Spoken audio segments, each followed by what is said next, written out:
Xi Jinping da China, Vladimir Putin da Rússia e outros líderes estiveram reunidos perto de Pequim, na cidade de Tianjin, entre ontem e hoje. Estão ainda até lá muitos deles. O motivo é a cúpula da Organização de Cooperação de Xangai, ou SCO, como se costuma dizer na sigla em inglês, também em outros idiomas.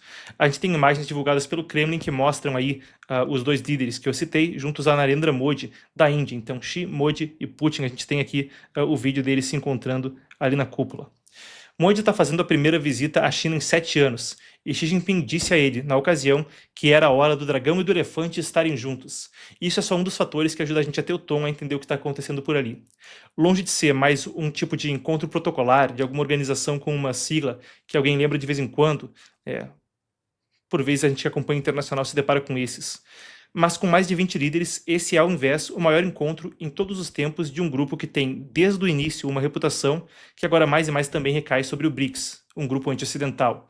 Uma espécie de guarda-chuva para que líderes de regimes autoritários se coordenem, falem de cooperação militar e de alternativas à ordem internacional que passa pelos Estados Unidos.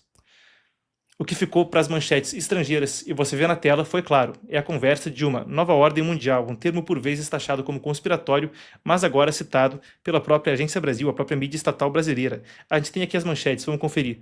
O que vocês estão vendo aqui é a agência Reuters primeiro, uma das principais agências replicada em veículos pelo mundo, e diz que a China, o Xi Jinping da China pede uma nova ordem global, junto de líderes da Rússia e da Índia. A Agência Brasil, a mídia estatal brasileira. A China propõe uma nova ordem mundial ao lado da Rússia e da Índia.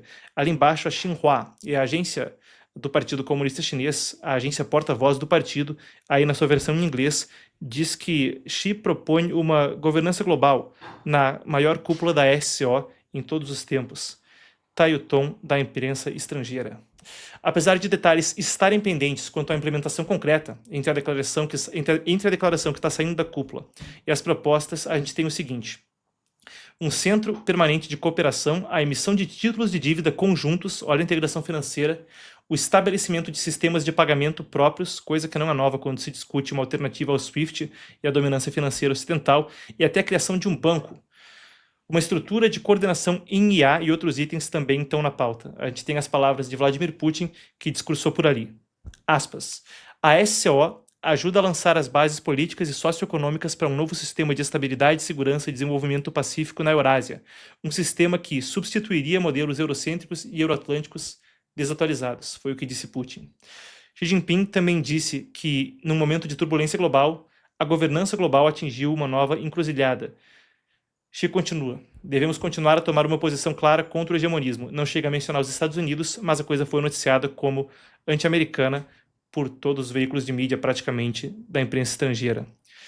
E a cúpula é simbólica não só pela escala, não só pela participação ou pelos discursos, mas também pelo que está acontecendo à margem da cúpula, nas entrelinhas. Uma coisa que, claro, sempre traz algum tipo de sinal diplomático. Então, vindo aí, na quarta-feira, um desfile militar gigantesco, 5 bilhões de dólares, como a gente noticiou nas nossas manchetes do Brasil e do mundo de hoje. Pontuando os 80 anos do final da Segunda Guerra Mundial. Lado a lado observando estará Xi Jinping, e não só Putin, mas os líderes de Coreia do Norte e Irã. Alguns aí que vão ficar na China, alguns que vão para lá para o desfile.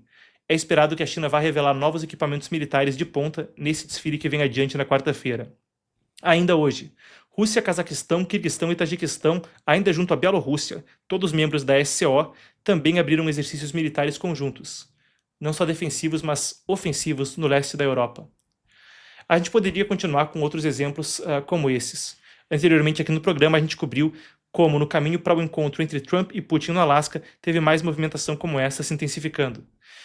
O gancho para a gente seguir aqui com a pauta fica com uma das coisas que a gente resgatou então desse período. A Índia disse em agosto que seguiria cooperando com a Rússia. A gente tem o tweet do Narendra Modi aqui do lado. Ele disse que afirmava o compromisso de aprofundar ainda mais a parceria estratégica, especial e privilegiada Índia-Rússia. O contexto ajuda a gente a entender mais. Isso foi logo depois que os Estados Unidos haviam anunciado tarifas de 50% sobre Nova Delhi, que entraram em vigor semana passada. Uma grande parte dessas tarifas precisamente por aproximação com a Rússia.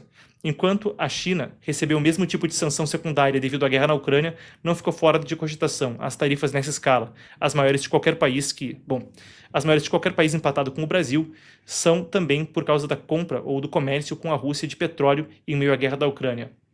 Isso é parte do contexto no qual essa cúpula está acontecendo agora. as tarifas e a postura dos Estados Unidos. Mas tem coisa bem além disso. A cúpula da Organização de Cooperação de Xangai foi interpretada como um ponto de discussão sobre uma mudança na ordem internacional. Até o termo conspiratório pintou nova ordem mundial, ou tido como conspiratório, aí cada um considera como quiser. Mas em contraponto, a carreira política de Donald Trump foi erguida sobre o slogan MAGA, tornar a América grandiosa novamente. O discurso dele foi moldado sobre a ideia de manter liderança americana no mundo, de revitalizar o país, nas palavras do próprio Trump, em uma nova era de ouro, liderando, de novo nas palavras dele, com respeito de aliados e temor de adversários.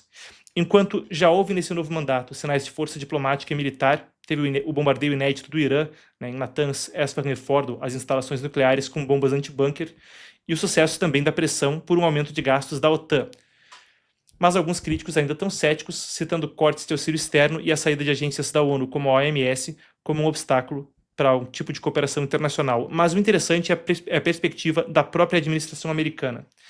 A gente traz à tona o seguinte, e o próprio Kennedy falou disso, o secretário de Saúde e Serviços Humanos, anteriormente. A administração não quer o isolamento, mas quer uma outra estrutura para a cooperação.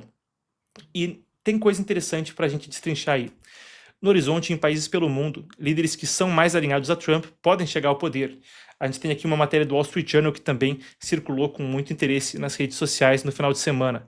Foi destacado que havia liderança nas pesquisas de figuras como essas, com ideias parecidas com as de Trump no Reino Unido, na Alemanha e na França, enquanto parecem manchetes que não são conexas e que a gente está esticando o assunto demais, digo, essas manchetes agora, desses líderes de Trump e da cúpula da Organização de Cooperação de Xangai, apesar disso parecer distante, isso toca na discussão fundamental quanto a para que lado o mundo vai não só nos próximos anos, mas nas próximas décadas, com um impacto de longo prazo podendo vir do que acontece agora.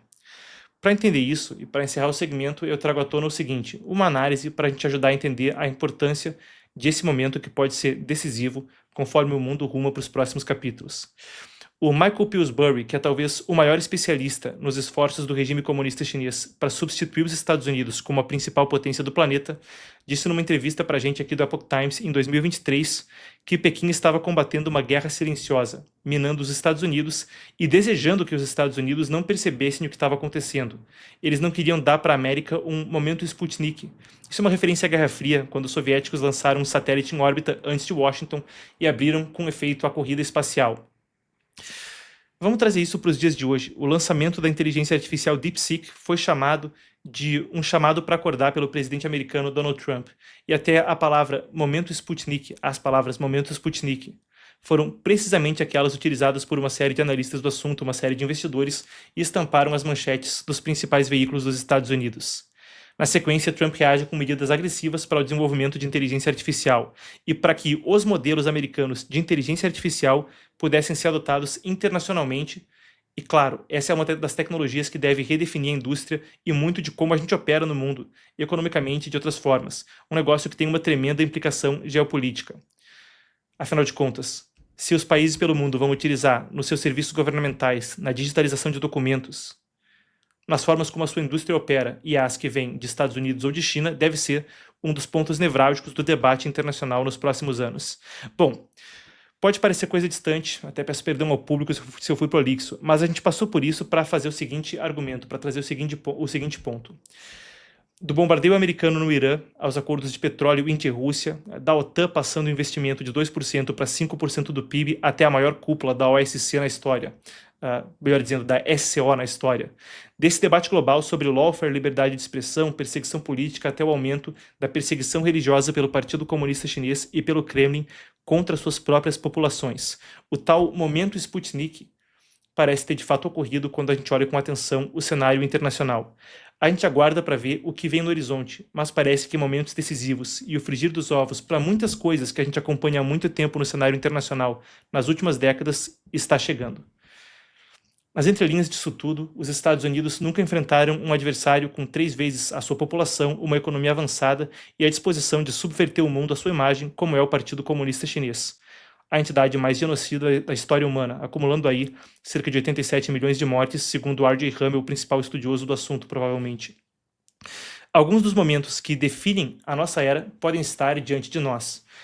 A cúpula da Organização de Cooperação de Xangai talvez seja algo que pontua esse cenário.